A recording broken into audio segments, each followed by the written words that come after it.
కొంచెం వైడ్ ఉంటే అందరూ వస్తారు. అది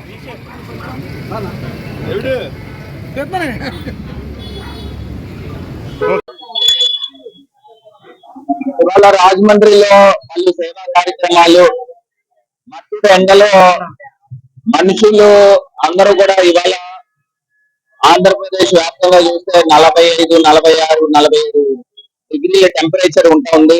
మనుషులే విలవిల్లాడే పరిస్థితుల్లో ఇవాళ జంతువులు కూడా మనతో పాటు సమానంగా జీవించాలి, వాటికి కూడా ఎప్పటికప్పుడు నీరు వేయాలి, ఆహారం పెట్టాలి అని సిమెంట్ కుండీల్ని తయారు చేయించి మార్గాని భరత్ ఫౌండేషన్ పేరు మీద ఇవాళ సుమారుగా ఒక 150 కుండీల్ని అందిస్తా ఉన్నాము.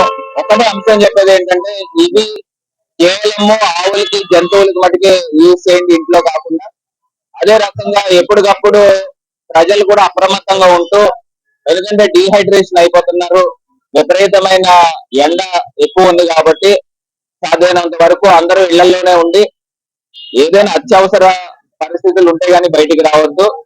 ఎందుకంటే ఉదయం 11 దగ్గర నుంచి సాయంత్రం 4:30, 5 దాకా కూడా విపరీతమైన ఎండలు ఉన్నాయి. సో మార్గాని భరత్ ఫౌండేషన్ పేరు మీద నిత్యము మజ్జిగ పంపిణీ కూడా చేస్తున్నాము.